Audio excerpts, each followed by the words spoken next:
In Multisim, let's start by placing a DC power source. Set its voltage to 5 volts. Next, add a ground connection. Now, place a resistor with a value of 330 ohms. Attach a red LED across the resistor. After that, add a photodiode and a phototransistor to the circuit. Finally, integrate a push-button DPST switch.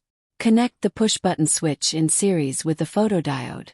To save time, you can copy and paste the resistor, DC power, and ground connections. Now, let's proceed to customize the layout.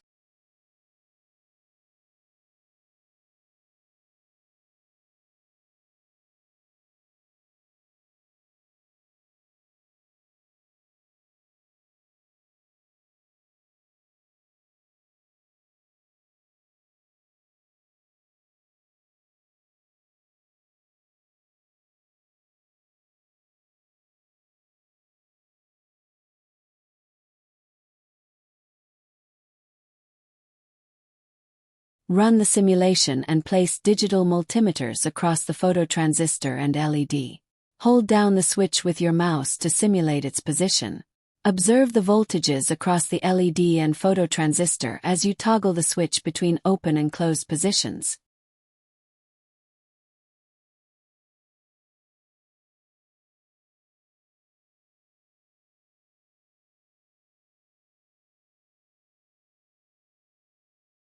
Moving to LabVIEW on the front panel, place a numeric indicator to display the voltage across the phototransistor. You can label it as needed. Next, add a string indicator to display a message. Customize the labels, font colors, and sizes according to your preference. Finally, include a square LED for a status indicator. Arrange these components neatly on the front panel.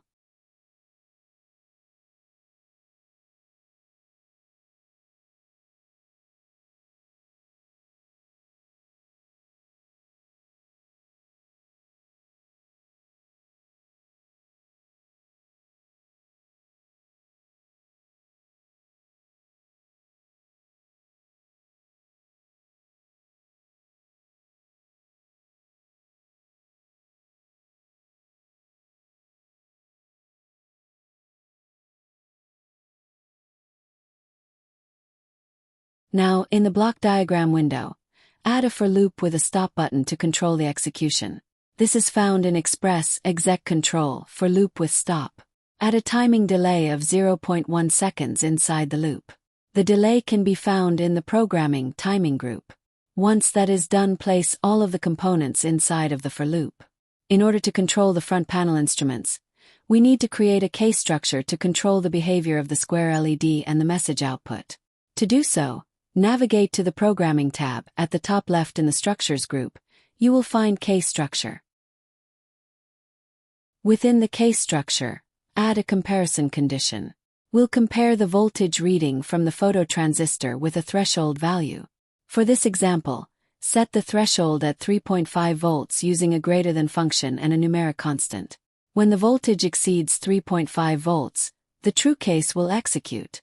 Display a message such as Object detected, and set the LED indicator to true, indicating detection.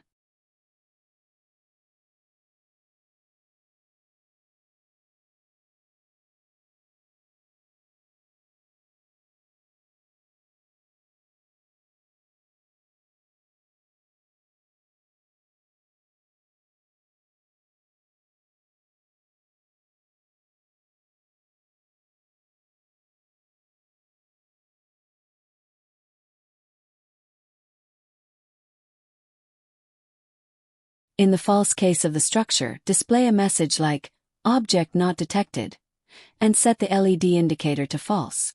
Ensure to check your VI execution to avoid initial setup issues, where both cases might show incorrect results due to misconfigured Boolean constants.